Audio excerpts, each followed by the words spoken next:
Thanks very much, and welcome to the panel. So we're going to kick it off immediately with Mr. Franz Baleni, who, well, no longer with the National Union of Mine Workers, now in a much tougher place on the ESCOM task team, but also at the Development Bank of South Africa. So, Mr. Baleni, can ESCOM be fixed? Thank you, Ibrahim. It's a very difficult question. I got involved in ESCOM organizing members and negotiating for wages. Subsequently, around 1996-7, I was appointed in the Electricity Council then, and then became a board. So I served 9 years. So at the time, everything was perfect. A lot of surplus to an extent that I was sent to Lucerne, to a university to do a program. I think 3 of us non-executive directors. So there was a lot of money, skilled individuals. I was appointed in December. The president disrupted my holiday, which really spoiled my holiday, to take up this task. And one of the documents which I had to go through was 1,007 pages to go through and understand some of the challenges. So, ESCOM, we have no alternative. It has to be fixed. And it must be fixed. Where we're geographically located, we have no alternative. If our lives totally collapse, we can go to the neighbors and source electricity. Unlike Britain, if there are serious challenges, they can go to France, Germany, and so on. So the task team were given 3 areas of focus. Firstly, can you keep the lights on? Can ESCOM keep on running, minimize load shedding as fast as you can, as much as you can? Secondly, the financial challenges of ESCOM. Is it possible to prevent ESCOM going with a head backing from the National Treasury? And thirdly was remodeling the electricity industry.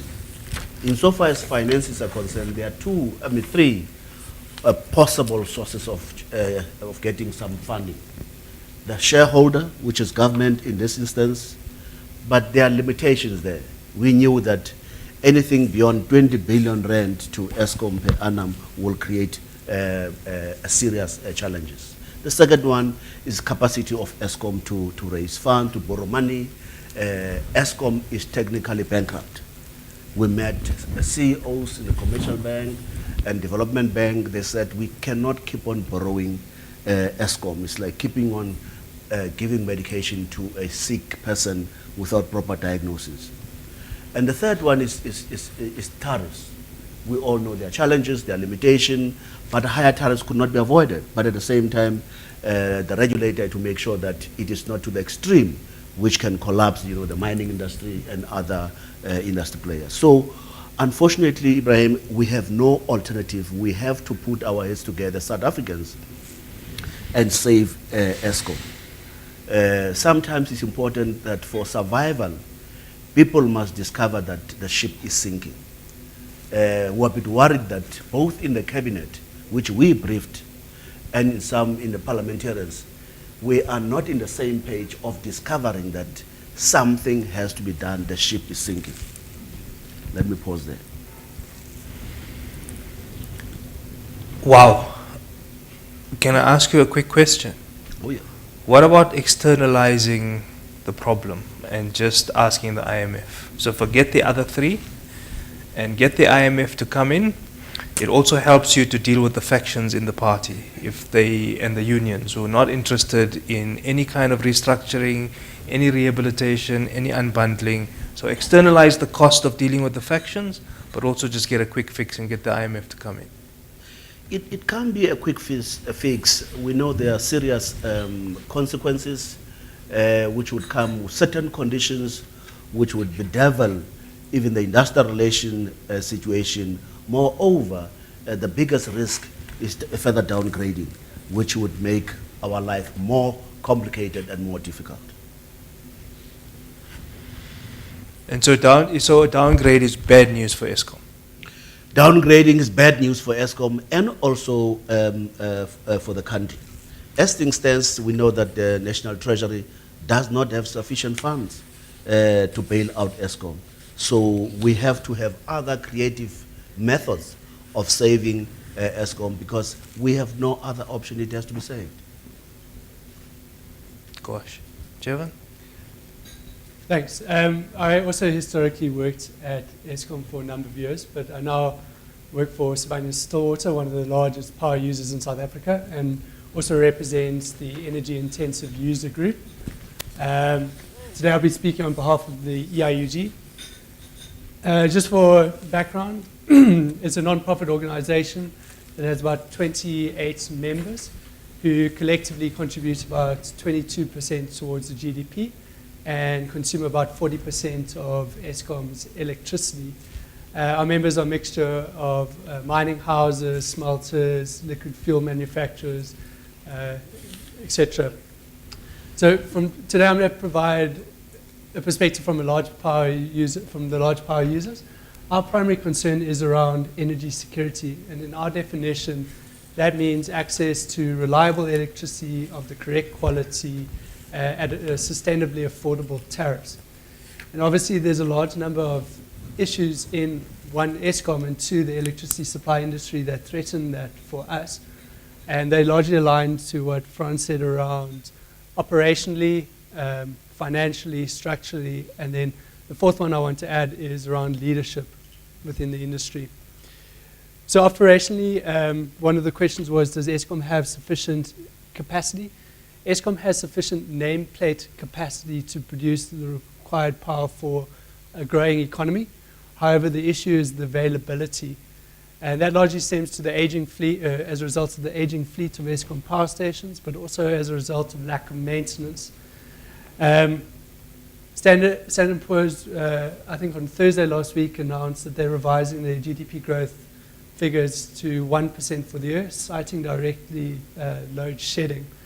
A number of our members have publicly stated that load shedding has resulted in hundreds of millions of rands worth of lost revenue on our side. So it is a particular concern of ours.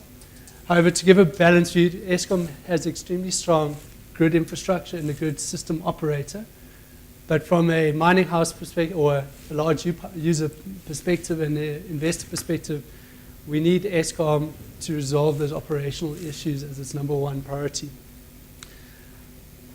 On the financial front, Eskom's sales have been in decline since about 2012, whilst we've seen their costs and debts grow enormously. As consumers, we've seen tariffs increase about 300% nominally over the last 10 years, which obviously has a huge impact on the sustainability of large power user industries. Typically, the large power users are also price takers. So the only things that I think Henk mentioned earlier in the panel, we have to focus internally on cost. But when a large portion of your cost base is out of your hands, it's very difficult to do.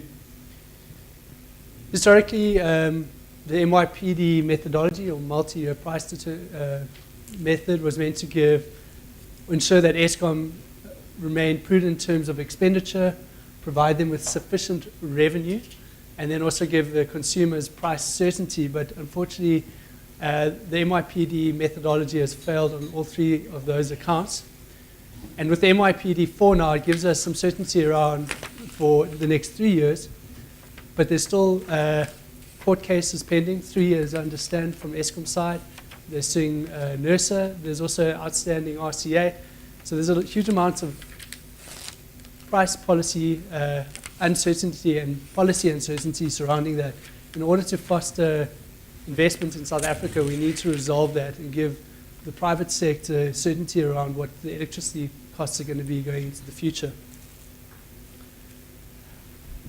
To address the performance and the cost issues, we spoke about briefly during our lunch, we need to look at the structure of Eskom and the electricity supply industry.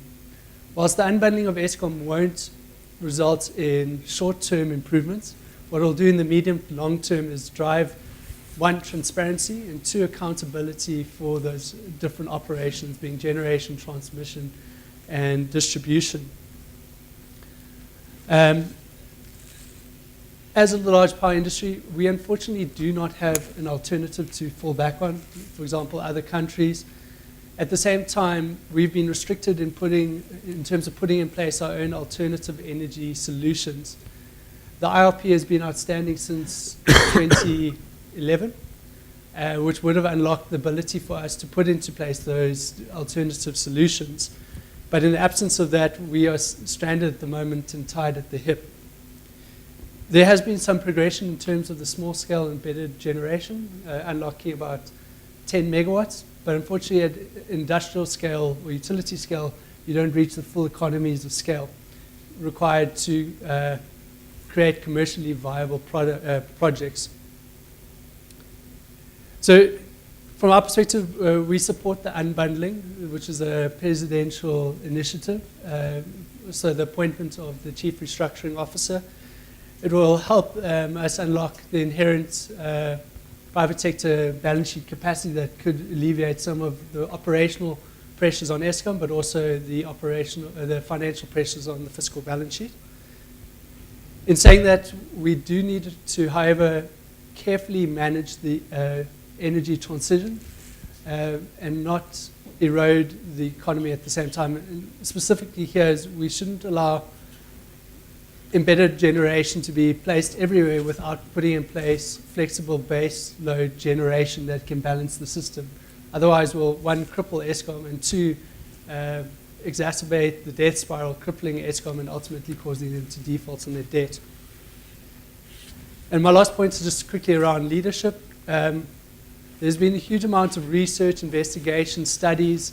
People understand the landscape very clearly, but there's been very little action, and we need someone to come together, pull government, the regulator, Eskom, the trade unions all together and say this is the actions we need to take in order for the betterment of the economy.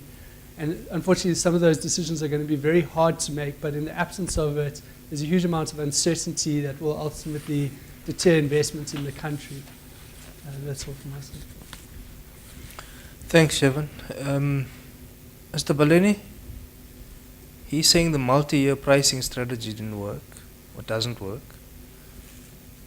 You're saying tariffs is one way of getting revenue or getting some kind of resource base. But if you increase tariffs, you're going to create inflationary pressures. The finance houses are saying no, including the development bank. Government doesn't have any more money to give. So on the finance side,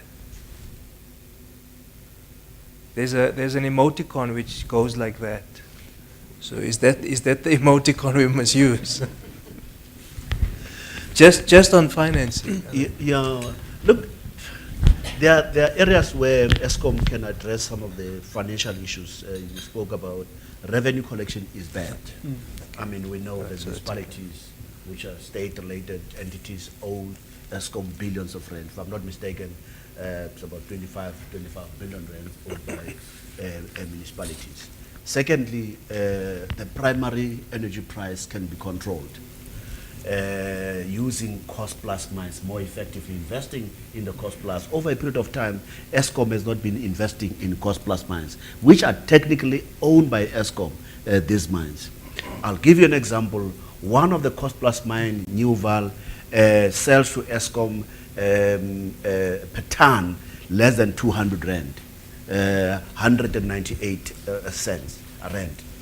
And yet, the short-term supplier, one of the short-term supplier contractors we've seen, Eskom per ton pays 1,400 per ton. So it tells you that if you cut the middleman, right, invest more on the cost plus, yes, you can raise money, but you can control your costs. On the salary side, Eskom's salary bill per month is 1.2 billion. Now, I come from a trade union background, very sympathetic to workers, but this is not sustainable as things stand. Okay, so there's some things that you can do, but then we must have some kind of transition, right, James? Yeah, absolutely. So maybe if I can answer the first question was, is Eskom sustainable, or is Eskom Can be said. can be said? I think we have to look very clearly, and the answer is no. The answer is Eskom in its current form cannot be saved, which leads us to say that it has to change, right? I think from an industry perspective, when there's no more ability to get additional funds in, what you do is you end up cutting cost. Okay, and that has to happen. You've just mentioned now labor. But we do need to be sensitive to the fact that all those people support families. So I think one of the critical things Eskom needs to really, really focus on, whether Eskom, government, the task teams, whoever, is to say, how do we repurpose people? How do we create new jobs for people so that they can continue earning, even if not in their old roles? And until we do that, I don't see there's any way that Eskom will get out of its current debt spiral. You know what happens? Prices go up, people are driven more and more to move away.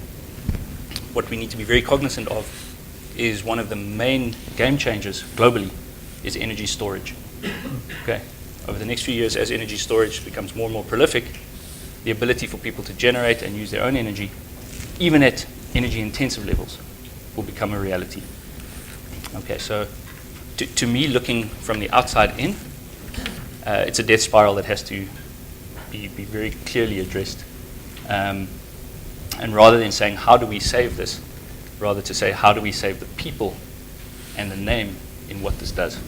And that's more important, I think, is making sure that the people have continued livelihoods while managing or while allowing industry to manage itself. I think from the renewables perspective, as I said, whether it's solar, whether it's wind, we know that those are cheaper already than new coal. It also takes the risk away from the taxpayer. It puts it on private companies, foreign investors, and really it just secures a price. From energy intensive users' perspective, it allows you to fix a price and have a known cost of energy for a long time. So from an investment and from a job creation perspective, it takes that entire risk factor out of it. I think these are really just some key points to think about. From my side, I would suggest that I really like your idea of open it up to everybody and say, please give us ideas, where and how can we help, and to know that not only Eskom but government are really listening to ideas. By the way, that's James Shirley from Schneider Electric. I forgot to introduce him, but I thought you all know him, or he didn't need any introduction. Jason van der Poel, a partner at Allen & Overy. Do you want to jump in? Thanks, Ibrahim. So I approach all of this from the position of a lawyer, an attorney. I've worked in South Africa for much of my career, but I work for a global law firm interested very much in the energy and infrastructure sectors. In 2010 and 2011, I worked at Weber Wenzel, and I was on the government advisory team advising the Department of Energy and the cluster, including Eskom, on the setting up of the renewable energy IPP procurement program. Shortly thereafter, I was put in charge of a team advising private sector participants in that program. So my team advised approximately 12 on approximately 12 large-scale renewable energy IPP procurement program projects that have subsequently reached financial close, and many of them have been commissioned. So just to state up front, I've spent a lot of time advising private sector investors who still are looking very closely at this economy and thirsting for regulatory certainty in this market around how they can invest and how they can make a difference. Included in that experience, I'd say something really that struck me as very important is the renewable energy IPP procurement program, and also its successor coal baseload IPP procurement program, small renewable energy project IPP procurement program, and the potential LNG to power IPP procurement program.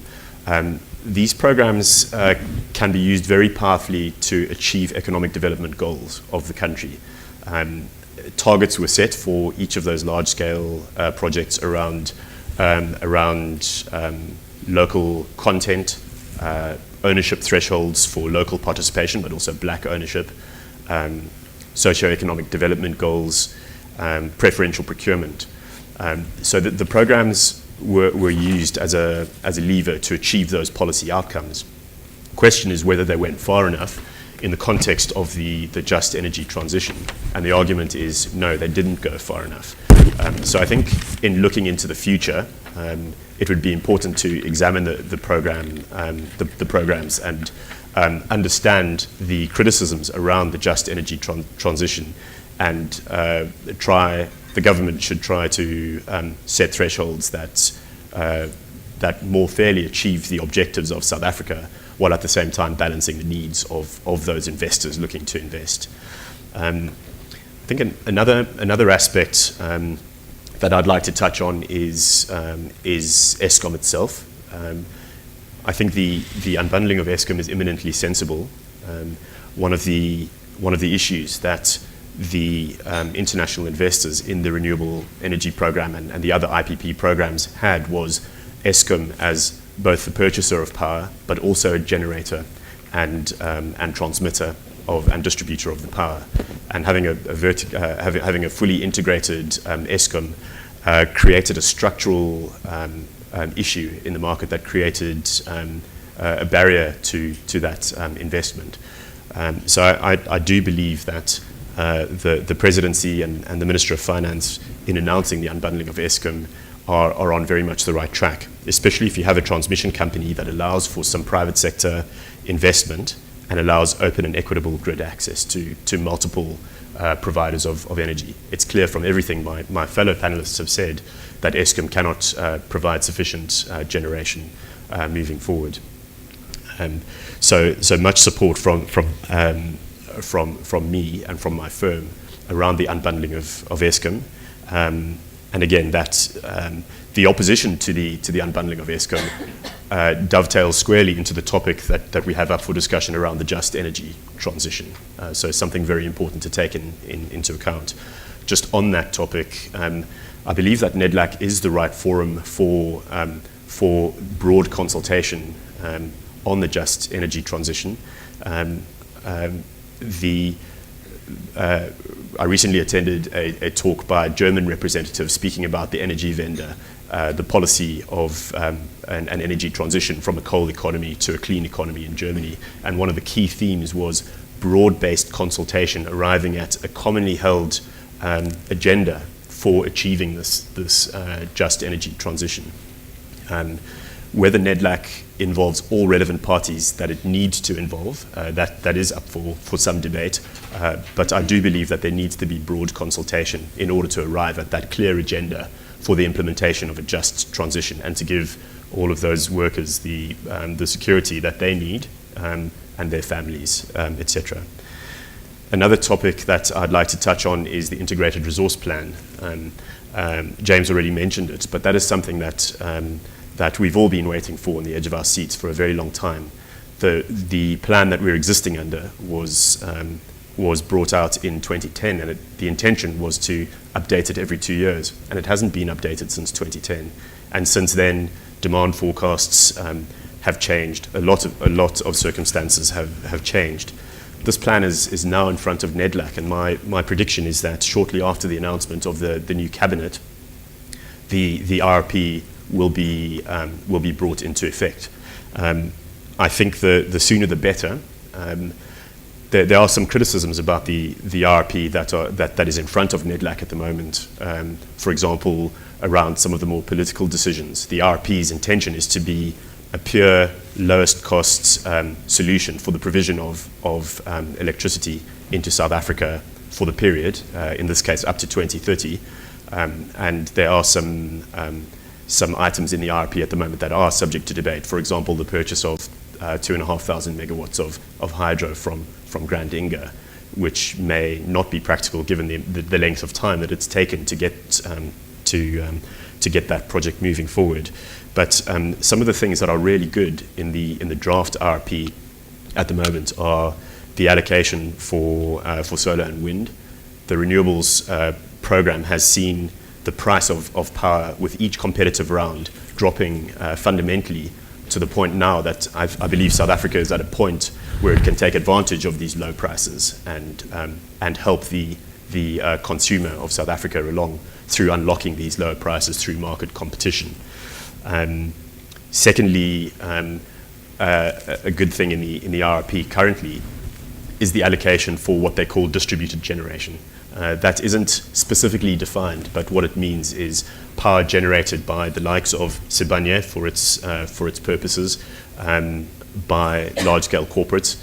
It might also include players like PowerX and African Energy Exchange who purchase power in bulk and then wheel it to corporate off-takers.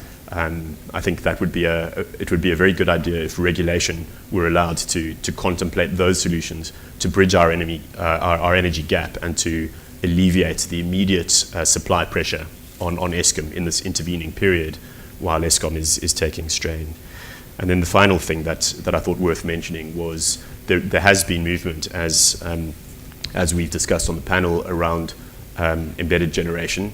The Minister of Energy wrote a letter to NERSA on the 2nd of May saying that NERSA was at liberty to license projects between 1 and 10 megawatts. That is, I think, a good thing. NERSA now has to apply due process and license the numerous projects that are before it and enable off-takers to take that energy. I think where it gets more complicated is players like Sibanye that require much larger supply of energy, and I think that will need to be answered in the RRP, which, if my predictions are correct, ought to be with us in appropriate form shortly after the announcement of the new cabinet. At least that's what the Minister of Energy has said. So those are my thoughts for now. So if I can just add to that, I think it's very important that nobody's ever suggested that it's an either-or approach. I think everybody is aware that it has to be an and approach, that there's no single source of energy or power, whether it's renewables or coal or nuclear or anything. It has to be a combined effort from everybody, government and industry, to create what we need for this country. Yep. So a question to all of you. If they're great plans, particularly if you were talking about local procurement, partnerships, local content, etc. Where's the problem? What's the problem? Is it that we just have a society which is unproductive and they're not able to take up the initiatives and the opportunities which are available?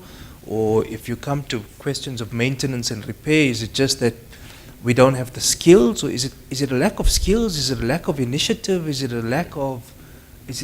not the right attitude? What's the problem?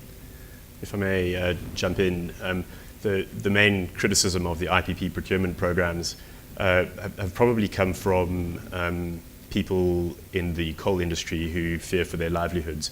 And that brings us right to the core of the discussion around the just energy transition. So having a well-consulted, clear policy around how South Africa intends to transition from a coal-based economy into a clean energy economy. We have quite a number of examples around the world of countries that have done this more or less successfully. But I think fundamental to the success of this would be taking into account the concerns that have been expressed across communities across the country. I know that's a very big job, but then building up from that to a clear policy-based plan for that transition, starting small with training programs, perhaps, maybe even extending further to tax breaks. But it all dovetails into each other. So you can't tell a company like Sibanye that they're going to have to pay a carbon tax from the 1st of June, but not then allow it to offset its carbon output by funding renewables or clean energy mechanisms. So there are a lot of interlinked factors that need to come together. And maybe I can just speak to that. I think from our perspective, there needs to be a lot of work done around policy alignment and policy certainty, starting with the IRP, so people have an understanding of what the plan is to meet our energy needs in South Africa. And thereafter, once that plan has been promulgated, is that you start aligning the lower level policies and regulations that enable us to start that energy transition. So I can give an example is that if you're given permission as a large power user to put in place a large project, there's unclear wheeling regulations in terms of how you can move power from one operation to another. And there's no certainty in terms of how much that will cost. And when you combine all of these uncertainties and you go to the financiers of these projects and you, as part of a due diligence, list them, people either put up their hands or they put up the costs. And in certain instances, it makes them unviable. If I may also add, we said ESCOM within its generation sources, they must start also embarking on renewables. It's part of our report because it should not be limited to the IPPs. They can initiate and partner instead of running for something big like Medupi with overrun from 60 billion to 110 billion. Clearly there's something wrong there. Secondly, there is a big threat around coal. I was in Bali in the World Economic Bank annual meeting last year. Clearly it was stated that this threat of coal is coming sooner than we thought. A report has been presented, I think it was in March, in South Africa, indicating that we are going to see more pressure around coal. We are talking about the fourth industrial revolution, so we need to be probing how best can we, because we've got over 60 billion tons of coal reserves, how best can we ensure that we come up with a clean source of energy using coal or other alternatives? I don't want to press you on the question of policy alignment or to speak on behalf of Labour, but while we're waiting for this policy alignment, a kind of just transition, a just energy transition, or to allow independent power producers to start feeding into the grid, whatever, while we're waiting for all of that, Mr. Baleni, what's the problem with maintenance and repair at ESCOM? So things which need to be kept ticking over, is it just that Labour is being uncooperative? Is it that there's a lack of skills, because that's what we hear? Or is it just that there's an attitudinal problem? People don't take seriously what they're meant to be doing? I think the problem we found in our work done, the skills is a big problem. 38% of ESCOM workforce up to 38 years. I'm not saying there's something wrong to be 30 years or so. But then it tells you that people might have certain qualification, but they don't have experience. An experienced operator works in a plant, just by the sound will tell you before opening and say there is something wrong. So an inexperienced operator would have to go to a textbook and to check what's wrong. So you have those challenges in terms of skills. Secondly, there was mismanagement. Money budgeted for maintenance in ESCOM was reallocated somewhere else, and it ended up being Guptarized, you know. And then thirdly is the issue of leadership.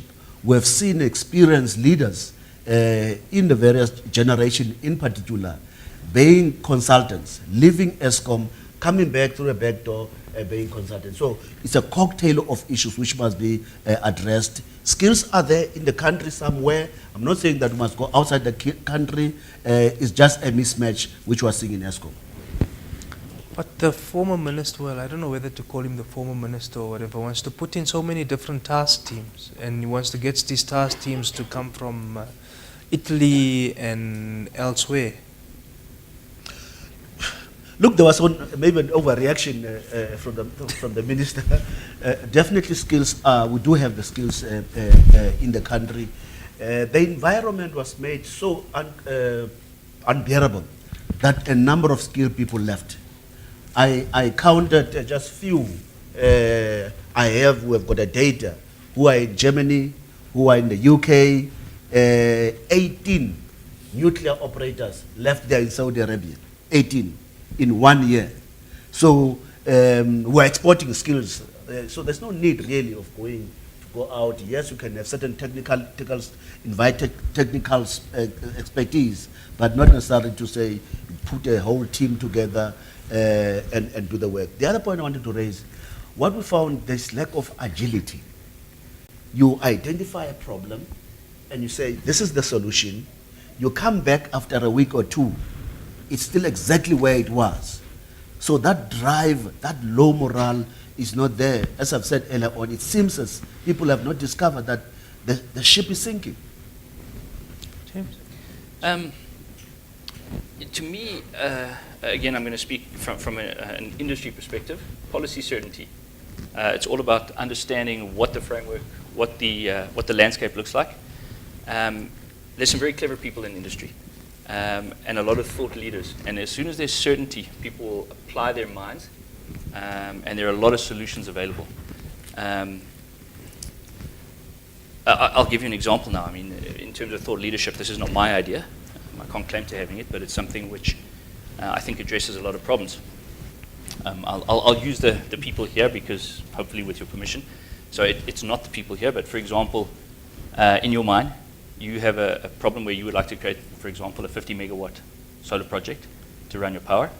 Eskom is worried about cutting jobs and having losses from a particular power plant.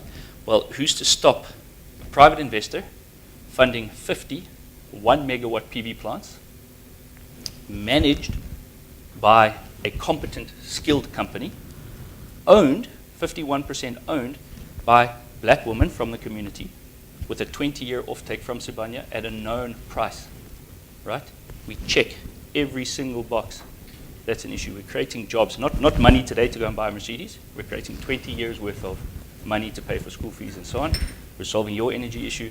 We're dealing with a lot of things. So there are ideas like this all over the place. Without policy certainty and without a will to allow these things to happen, there are ideas that sit on a shelf that could have been built, functioning, operating a long time ago already. Okay? So there are a lot of ideas, a lot of thought leaders that can help. They just have to be engaged with. And hopefully your task team can provide some guidance or some input to explore ideas like this, to make them possible. On the topic of policy certainty, the Renewable Energy IPP procurement program was an example of a request for proposals that filled a regulatory gap and answered many of the key questions, not necessarily all of them, but enough to bring about bankable projects. At the time that RFP was created, the Department of Energy wasn't convinced that we'd have more than a handful of bidders.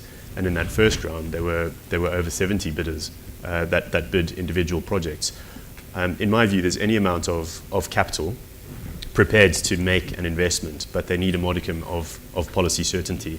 And I think it's not as difficult as some might think to bring about a situation that is conducive for investors to come into South Africa and make that investment, and in so doing change lives, also guided within the parameters of a procurement program that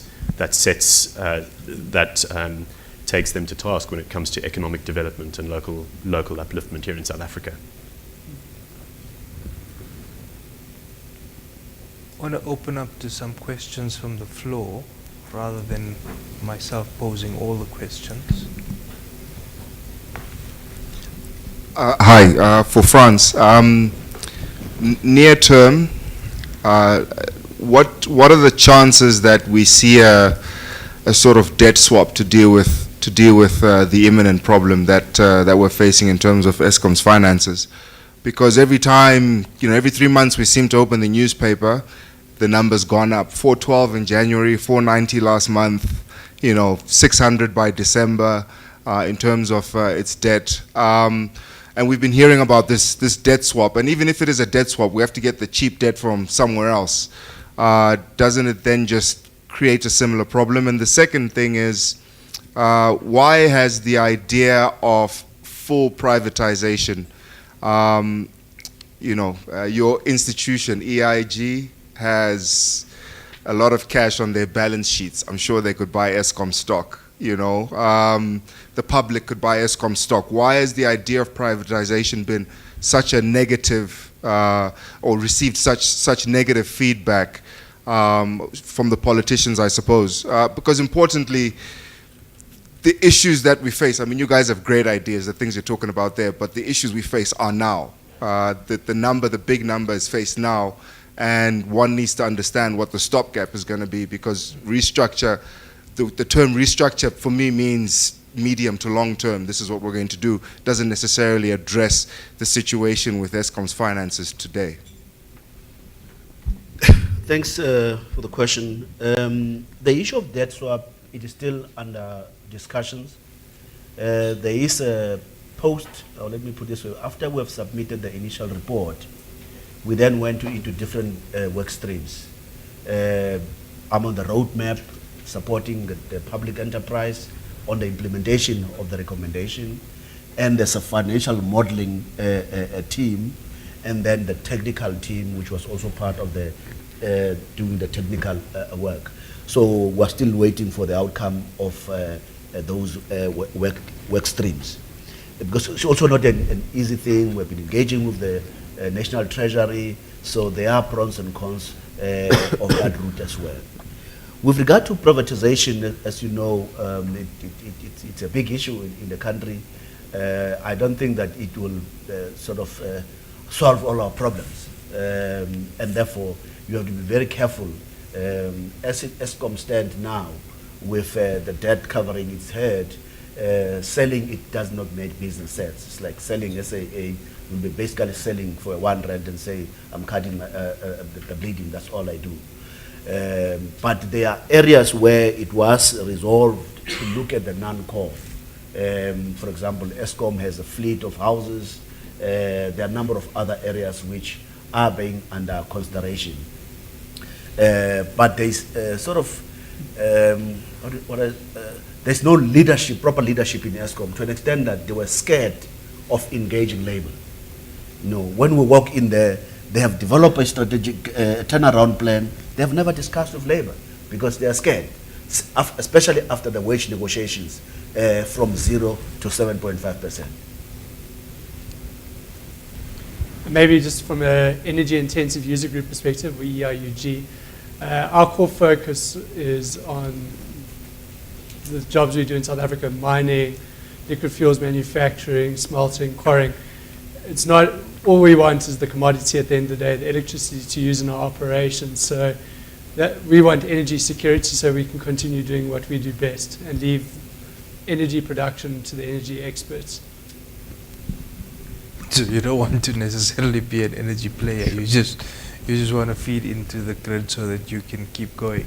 You can just be a silent shareholder. Two questions from me.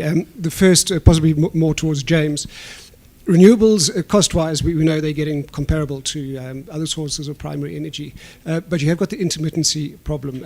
And for South Africa, which is an island when it comes to power, is there a theoretical limit that you can have renewables in terms of penetration?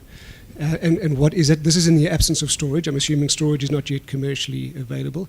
So just wanted to throw that out. And then a question, I think, to Jevon. If you were, let's say you, as a private company, you looked at a 100 megawatt solar plant, is it financially viable now at the current Eskom prices for someone like a Sibanye to go ahead? Will it actually save you costs to own and invest and own your own solar plant, given what we're seeing on price increases going forward? Okay. So, yeah, it's a good question. Yes and no. So, yes, there is a limit to your level of penetration of renewables. But no, you can't say what that limit is because it's based on a number of factors. For example, so how diverse, for example, if we're talking about wind, you could have different turbines spinning at different times. So if they're all concentrated, you're limited to a single geography creating that power. If they're spread all around the country, you've got a much higher level of penetration you can go in because you've got a more distributed fleet. I think it's important to understand, though, that for the very first time, KVA, or peak demand, was not the driving force behind load shedding. Kilowatt hours was. So having an excess of solar power in the middle of the day, or wind power, wherever it happens to be, means that we can drive pumped storage, right?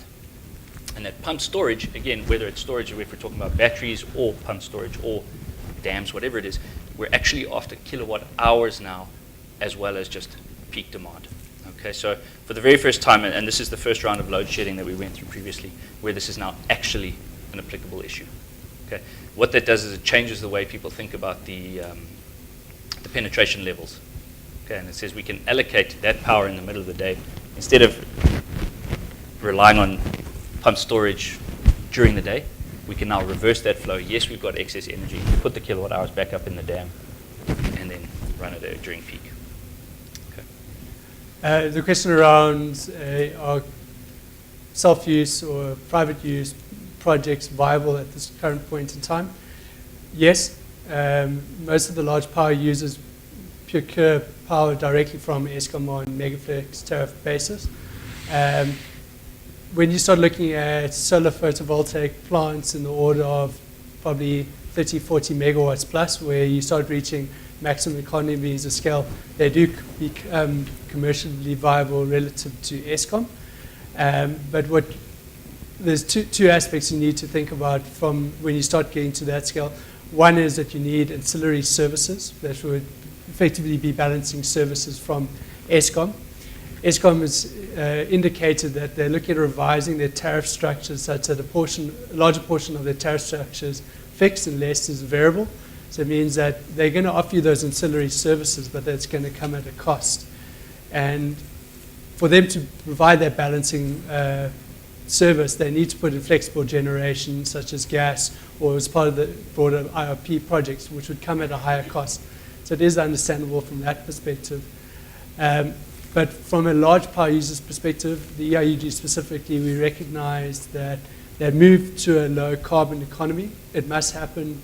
Science supports it, we believe in that, but it needs to be done in a managed way that doesn't cripple the system in the interim. You spoke about kilowatt hours, but Eskom's system will have to ramp down and then ramp up to just for the embedded generation in the system. And currently with the existing fleet, they won't be able to do that. And that risks system stability and potentially could result in load shedding, which is something we don't want as a country. So we need to, in closing, it's about a managed transition, and it's a responsibility of both government and the Eskom and the consumers to put in place a plan that actually works for everyone. Yeah. And I think what Frans said earlier, I can't understand why it hasn't been a big push from Eskom. Technically, I mean, politically we understand why, but technically, Eskom should be owning the largest renewable fleet in the country. There's no reason why they shouldn't. For sure, it'll be a cheaper way to go from a fuel perspective long term. Okay. Eskom has had a successful foray into renewables with their 100 megawatt Serra wind farm. They were procuring a concentrated solar power project in Uppington. And under the late Ayanda Nakedi at Eskom, and unfortunately she passed away. But Eskom could be doing a whole lot more and attracting climate change mitigation financing as a result. Yeah, so to redeploy the current mining fleet of miners, to create new skills, especially if there's shortages of skills anyway. I saw something the other day where a set of miners had been upskilled in beekeeping in Peru. That was interesting, and I thought about it. I mean, you would have a whole lot of bees to run, but the concept is there that just because somebody's not in mining anymore doesn't mean that they're not interested in something else. Yeah.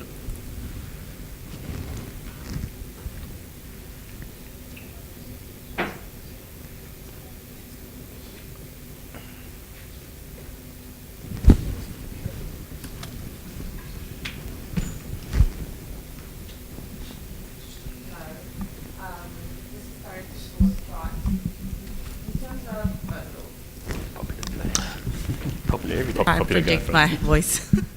In terms of the revenue collection side, have Minister Kodan and Boweni and whoever runs the municipality, have they been in one room to kind of, have some type of measures and interventions in that side of things?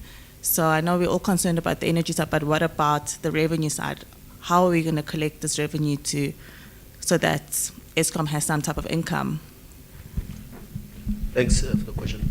The problem is in two. Firstly, there are political challenges. When Eskom put its foot down, in other words, switching off a municipality, depending how far we are from the elections, at the political level say, no, don't do it. The other one is the technical problem, in that you have a situation where ratepayers are paying. Certain individuals are paying, or ratepayers are paying. Municipality is not paying ESCOM. Now, when you switch off that municipality, you are punishing people who are actually paying. And they actually took ESCOM to court to say, we have proved, we have paid. It is a municipality which is not paying over the money. And then there was, which is also a political matter, to say, from the national treasury allocation to municipalities, why don't you deduct what is owed to ESCOM? Then it will affect development in that municipality and all those things. So it is a bit of a mess, but the biggest challenge of that is that it keeps this culture of non-payment. Then it's going to get out of order, out of control. Any of you want to jump in? I know there's one more question at the back. Sorry, just curious about the supply and demand and pricing. So there's demand destruction for Eskom power as households move to panels and whatever they do. You guys are talking about renewables and alternatives. And Eskom has got an installed capacity base and an installed asset base. Is this not a situation where there's just going to be upward and upward pressure on Eskom's received electricity prices as NERSA is sitting at the moment? And it just becomes a very negative spiral. Yes, maybe I can answer that. The answer is yes, it's a death spiral. You know, the higher the tariffs go, the more motivation there is for companies to leave or for homes to leave, especially with the cost of storage dropping. So, and of course then the more people leave, the higher their price has to go for those that are still on the grid just to pay the costs. So that's why I say it is a pretty terrible death spiral. And I don't see a way back in its current form. I wish I could give you much better news than that, but what's the solution here? I mean, it's just not like the regulators can just let this continue. And yeah, look, it's going to be difficult. I think this is me personally. I think Eskom needs to retain transmission only. Transmission is really the only profitable arm of Eskom. And you simply allow private generation, willing buyer, willing seller, and you charge everybody 7% as a wheeling fee, 7 to 10%. Of course, the question then is who's going to buy the existing coal fleet? The problem is it's probably going to be China who will recover that money that they've invested through minerals. So that becomes a very big risk. It's one I don't want to touch, which is why I work for industry and not for government. Frans, do you agree? I don't know touch that topic. No, on a serious note, it's a tricky one, because our proposal was on the transmission only, to say pull out transmission out of Eskom so that to facilitate other players to will their electricity, or leveling the playing field. And then Eskom retains distribution and generation. If you are to sell in the fleet in generation, potential buyers will go for the new fleet. They won't go for the aging fleet, which is to be retired in no time. So you have just spent over billions of rand. You'll never recover what you have spent. Yeah, but what it does do is that we've got a lot of power plants that actually should have been decommissioned already, that are costing a lot of money to maintain. And I think if you can bring renewables in, you could allow for those to be decommissioned sooner rather than that extra ongoing cost. However, this brings us back to labor. We need to create jobs for those people that are supporting families, so long-term jobs for those people. They're not just here, go build a solar plant, because that's a 6-month, 1-year job. You need to create something that says, go ahead and you can build a school there, you can put your kids through school, you can send them to university, whatever, in that same area. That's the trick. Any final questions, indicators? No? Before I pose my final 2 questions to all of you, but this one particularly to Frans. You're a popular guy today, Frans. I mean, Mr. Hadebe has left. And now? Because your former minister intervened too much. Yeah, no. In our observation, I was trying to think, should I say this or not say it? We did discover that it was not an appropriate appointment which was made. He's a good person, an economist. He was given a task which is above his capacity. And therefore we did say, let's identify a relevant leader in that space who would lead ESCOM. You know, when you're sitting with the board of ESCOM, I mean, I've been in ESCOM for years, there's a language of ESCOMites. None, the CEO and the chairperson could speak the language of ESCOMites. Then it tells you that, there are problems. Okay, my last question. I mean, you guys have pointed to a whole bunch of problems. Sometimes even wrong priorities around where to maintain and where to sink in costs to repair and so on. I mean, this final question to all of you, is ESCOM too big to fail, or is ESCOM just too big to save because of the monumental scale of the problem? It's too big to fail, too big to save. I think it's clear that ESCOM has failed.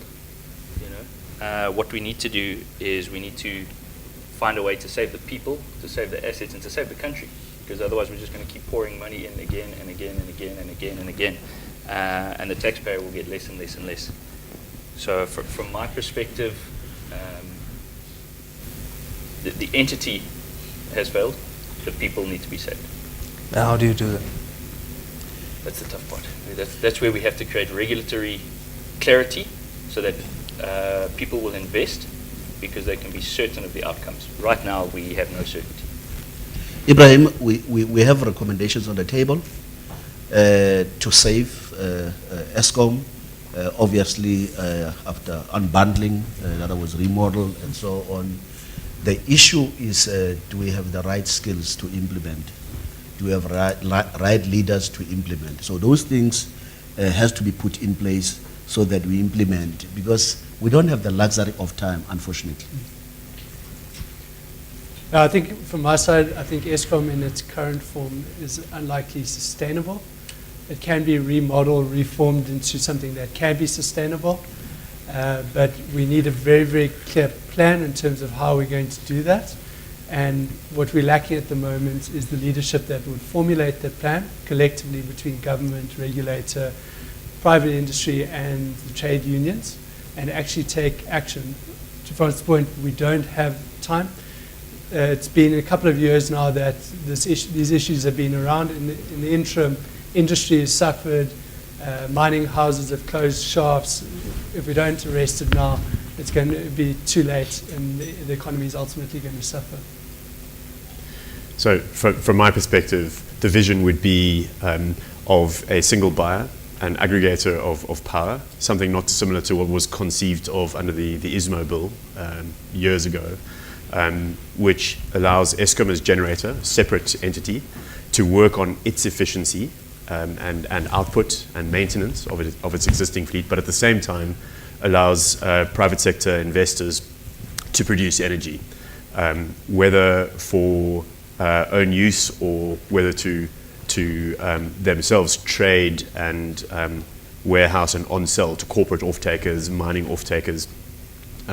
Ultimately, a liberalized market, not dissimilar to markets that we've seen around the world. I worked for 3 years in the Netherlands, and there, similarly, you have an aggregator of power, and individual consumers and businesses can buy power from a variety of sources. I would see something similar to that taking shape in South Africa. That won't occur overnight. Questions around just transition, just energy transition are really important. But again, the vision is of a single buyer, an aggregator of power. Consumers, individuals like you and me, as well as corporates, miners, being able to offtake from either that single aggregator or from a variety of sources, and ESCOM generation getting down to the work of generating, improving their efficiency and maintaining their existing fleet. All right, thank you very much. James?